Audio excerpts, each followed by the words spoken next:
ఒక స్ట్రక్చర్డ్ పద్ధతిలో పార్టీ బలోపేతానికి గ్రామ స్థాయి నుంచి పార్టీ ఆర్గనైజ్డ్ స్ట్రక్చర్గా తయారు చేయడం కోసం, ఆర్గనైజ్డ్గా ఉండేదానికోసం బిల్డింగ్ స్ట్రక్చర్ తీసుకొచ్చే కార్యక్రమం చేస్తూ ఉన్నాం.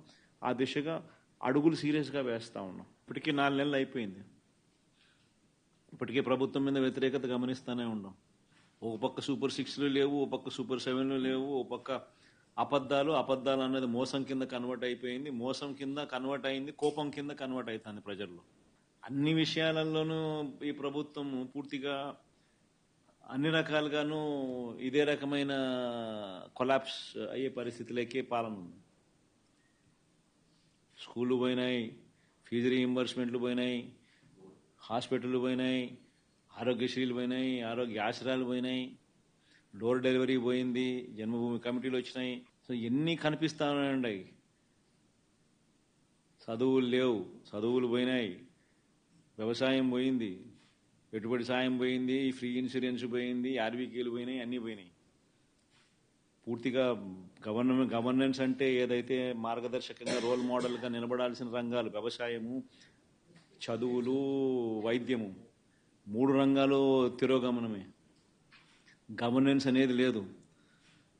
ఇష్టం వచ్చినట్టుగా దొంగ కేసులు పెట్టి రెడ్ బుక్ పరిపాలనతో దొంగ కేసులను ప్రోత్సహిస్తూ ఉన్నారు. గవర్నెన్స్ అనేది పూర్తిగా పోయింది. లా అండ్ ఆర్డర్ ఎక్కడా లేదు.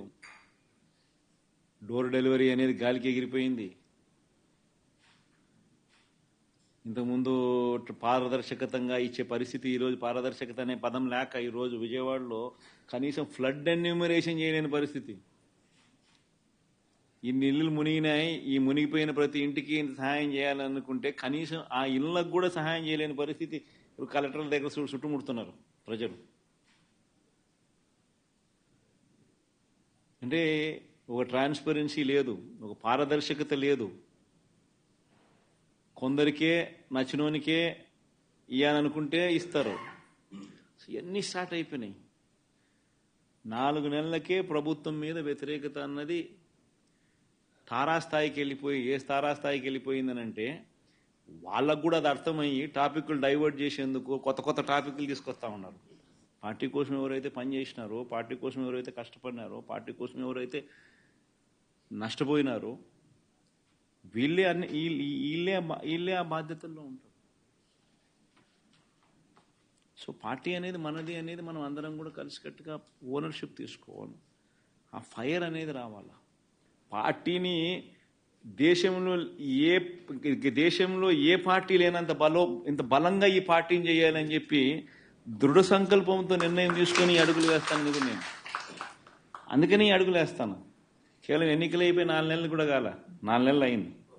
4 నెలల్లోనే ఇంతగా నేను మిమ్మల్ని పిలిచి, మిమ్మల్ని మోటివేట్ చేసి, జిల్లా అధ్యక్షులను నియమించి, కొత్త వాళ్ళను మోటివేట్ చేసి, ఈ స్ట్రక్చర్ మళ్ళీ తీసుకొని రావాలని చెప్పి, ఇంత ఆర్గనైజ్డ్గా చేయాలని చెప్పి ఇంత మోటివేట్ ఎందుకు చేస్తా ఉన్నానంటే కేవలం అదే, ఆ ఫైరే. ఎట్టి పరిస్థితుల్లోనూ this party should become the strongest party in the country. కొన్ని లక్షల మంది మనల్ని ప్రేమించిన కార్యకర్తలు, కోట్ల మంది మనకు అభిమానించే ఓటర్సు, ఇంతమంది అభిమానస్తులు మనకున్నారు.